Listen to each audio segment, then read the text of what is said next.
Good morning friends, welcome back to my YouTube channel EDC net home preparation. कैसे हैं आप सब? I hope आप सभी अपने अपने घरों में सुरक्षित होंगे। मैं दीपिका शर्मा आज आपके सामने एक बार फिर से अपना नया वीडियो लेकर के उपस्थित हुई हूँ। तो हम अपने वीडियो में बात कर रहे थे कार्ल मार्क्स के बारे में। तो कार्ल मार्क्स जी ने अपने जितने भी सिद्धांत दिए हैं अपने जीवन के समय में, तो हम उन्हीं सिद्धांतों की एक एक के ऊपर चर्चा कर रहे थे। तो जिसमें हमने सामाजिक परिवर्तन के सिद्धांत के बारे में पढ़ लिया था। अब हमारा चल रहा था जो अलगाव का सिद्धांत है, अलगाव की अवधारणा जो कार्ल मार्क्स जी ने अपने सिद्धांतों के अंतर्गत बताई थी, उसके बारे में हम बात कर रहे हैं। तो मैंने आप लोग को बताया था कि अलगाव शब्द का जो मतलब होता है वो होता है अलग रखना या अलग करने का भाव। जो अलगाव शब्द है ये हमारा फ्रांसीसी शब्द एलेने से लिया गया है। स्पेनिश भाषा के शब्द एलिनाडो से भी ये अलगाव जो शब्द है ये लिया गया है।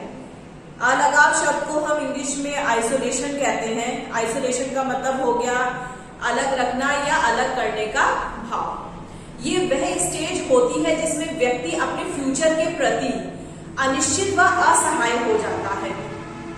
उसकी अपने साधनों, लक्ष्यों तथा मानवीय मूल्यों के प्रति अनिश्चितता की भावना जो है वो धीरे धीरे करके उसके अंदर डेवलप होती चली जाती है और उसको अपने दैनिक कार्यों से किसी भी तरीके का संतोष नहीं मिलता है।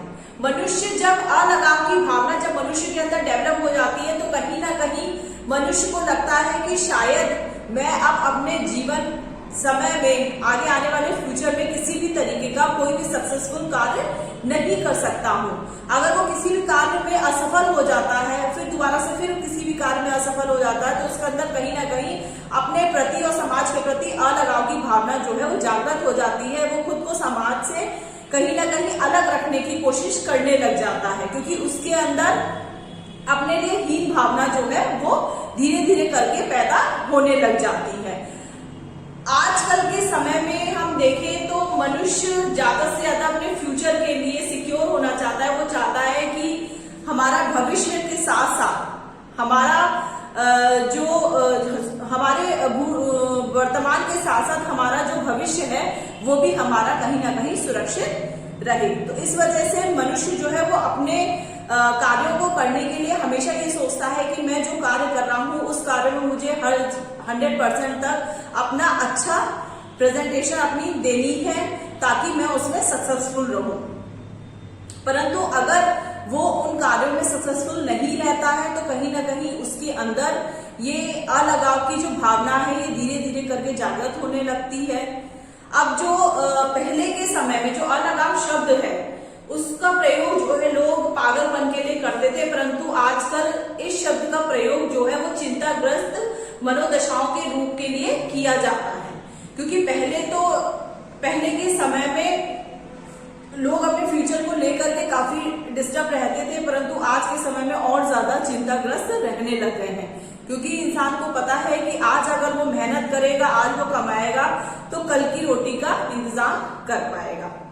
तो ये बात हो गई अलगाव के बारे में। अब हमारा जो टॉपिक है वो है कार्ल मार्क्स जी ने अलगाव के प्रति उनके आखिर क्या विचार थे उसके बारे में। तो कार्ल मार्क्स जी के अनुसार अलगाव व्यक्ति की वह दशा है जिसके अनुसार वह अपने कार्यों को करते हुए अपने अंदर एक नेगेटिविटी की भावना को जो है वो धीरे धीरे करके डेवलप करता चला जाता है। अब कार्ल मार्क्स जी के अनुसार पूंजीवादी व्यवस्था की विशेषता ही अलगाव थी, जिसमें उत्पादन की प्रक्रिया पर व्यक्ति का नियंत्रण धीरे धीरे करके लुप्त हो जाता है। वह उत्पादन के प्रति, प्रकृति के प्रति, अपने साथियों के प्रति और अपने खुद के प्रति वो अजनबी होता चला जाता है। वो अपने समाज में रहने वाले लोगों के लिए उसके अंदर कहीं ना कहीं एक हीन भावना डेवलप होती चली जाती है कि जो उसके मित्र हैं, जो उसके समाज में रहने वाले लोग हैं, वो तो अपने कार्यों में सफल हो रहे हैं, परंतु मैं अपने कार्यों में दिन प्रतिदिन असफल होता जा रहा हूं। तो मनुष्य के अंदर कहीं ना कहीं उत्पादन के प्रति, प्रकृति के प्रति और अपने साथियों के प्रति और अपने खुद के प्रति वो अजनबी हो जाता है। उसे अपने साहित्य, कला और समाज की सांस्कृतिक विरासत से कोई लगाव नहीं रहता है। उसके जीवन का उद्देश्य केवल अपना पेट भरना मात्र रह जाता है। अब मार्क्स जी के अनुसार मानवता का इतिहास केवल वर्ग संघर्ष का इतिहास ही नहीं है, अपितु यह बढ़ते हुए अलगाव का भी इतिहास है। अब जो कार्ल मार्क्स जी थे उन्होंने अलगाव के विषय में अपनी विभिन्न प्रकार की जो विशेषताएं हैं, उन्होंने वो विशेषताएं भी अपने अकॉर्डिंग बताई हैं। उन्होंने बताया है कि यह व्यक्ति की असंतुलित मनोदशा होती है। इसमें व्यक्ति समाज, पर्यावरण तथा कई बार स्वयं अपनी प्रति उदासीनता की भावना को धीरे धीरे करके डेवलप कर लेता है। वह अकेला महसूस, बेसहारा व असुरक्षित महसूस करने लगता है। अब सेकंड जो विशेषता है वो बता रहे हैं कार्ल मार्क्स जी की, इसमें व्यक्ति के कार्य उसके लिए पराई शक्ति बन जाते हैं। वह अपनी ही बनाई हुई वस्तुओं का दास धीरे धीरे करके बनता चला जाता है। अब नेक्स्ट जो थर्ड विशेषता है उसमें कार्ल मार्क्स जी कह रहे हैं कि अलगाव की दशा में व्यक्ति एकता का अभाव महसूस करता है।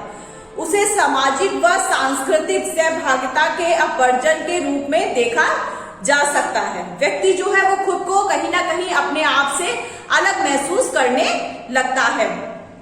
अब फोर्थ जो विशेषता है उसमें कार्ल मार्क्स कह रहे हैं कि इसमें व्यक्ति अपने सामाजिक उद्देश्यों तथा अपने सामाजिक संबंधों से भी संतुष्ट नहीं हो पाता है। वह पृथकता की दशा में रहना चाहता है, यानी वो लोगों से कहीं ना कहीं अलग होता चला जाता है। उसके अंदर अलग करने का भाव जो है वो धीरे धीरे करके डेवलप होता रहता है। नेक्स्ट, अलगाव की दशा में व्यक्ति अपने आप को शक्तिहीन यानी पावरलेस महसूस करने लगता है। नेक्स्ट विशेषता जो है उसमें कार्ल मार्क्स जी का कहना है कि अलगाव की दशा जो है अर्थहीनता से जुड़ी हुई है। इसमें व्यक्ति सामाजिक घटनाओं के संदर्भ में अपने आप को प्रभावहीन मानता है तथा सोचता है कि उसका निर्णय कोई और किसी भी तरीके के अर्थ के अनुरूप नहीं हो सकता है। तो ये कुछ दशाएं थी, ये कुछ विशेषताएं थी जो कार्ल मार्क्स जी ने अलगाव के अंतर्गत जो मनुष्य के अंदर आती हैं उसके बारे में बताया था।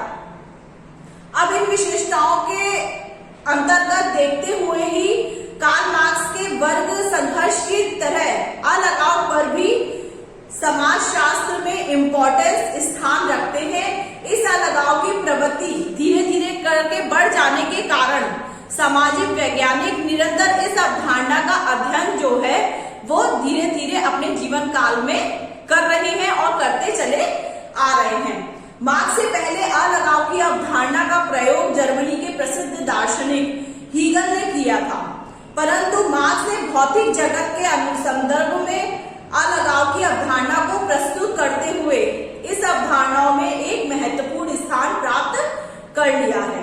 अब अलगाव की अवधारणा के बारे में हम अंत में यही कह सकते हैं कि अपने प्रति अलगाव की स्थिति में व्यक्ति अपने समुदाय से अलग रहना चाहता है। जब व्यक्ति उदासीन होकर स्वयं का सामना करता है तो उसे अन्य व्यक्तियों का भी सामना करना पड़ता है। व्यक्ति अन्य व्यक्तियों से अलगाव पैदा नहीं करता, अपितु अन्य व्यक्ति भी उसके प्रति कहीं न कहीं उदासीन होते चले जाते हैं। जब कोई भी व्यक्ति जिसके अंदर अलगाव की भावना कहीं ना कहीं डेवलप होती रहती है तो मनुष्य यही सोचने लगता है, उसके आसपास के लोग यही सोचने लग जाते हैं कि इसको हम चाहे जितना भी समझा ले इसके ऊपर किसी भी तरीके का कोई असर नहीं पड़ेगा। ये धीरे धीरे करके अब अलगाव की स्टेज में अंदर की तरफ प्रवेश कर चुका है, क्योंकि व्यक्ति स्वयं खुद को अपने आप को उस अलगाव की भावना से दूर नहीं करना चाहता है, जिसके कारण वह व्यक्ति सामुदायिक जीवन से दूर हटता चला जाता है।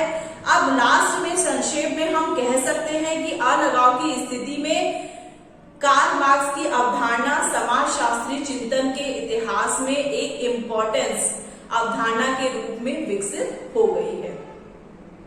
तो ये टॉपिक था हमारा कार्ल मार्क्स के अवधारणा, जो अलगाव की अवधारणा का सिद्धांत था उसके बारे में। तो आज मैंने आप लोगों को कार्ल मार्क्स जी की अलगाव के सिद्धांत के बारे में समझाया है। हमारा ये टॉपिक आज कंप्लीट हो चुका है। अब नेक्स्ट टॉपिक जो है वो हमारा शुरू होगा वर्ग संघर्ष का सिद्धांत। तो वर्ग संघर्ष के बारे में कार्ल मार्क्स जी ने अपने क्या क्या मत प्रस्तुत किए और उसके बारे में अपने क्या क्या योगदान दिए हैं वो हम अपने नेक्स्ट वीडियो में पढ़ेंगे। आप लोगों को मेरे वीडियोस पसंद आ रहे हैं तो प्लीज लाइक कीजिए और उनको ज्यादा से ज्यादा शेयर करिए ताकि सभी बच्चों को मेरे वीडियोस जो है वो मिल सके। Thank you.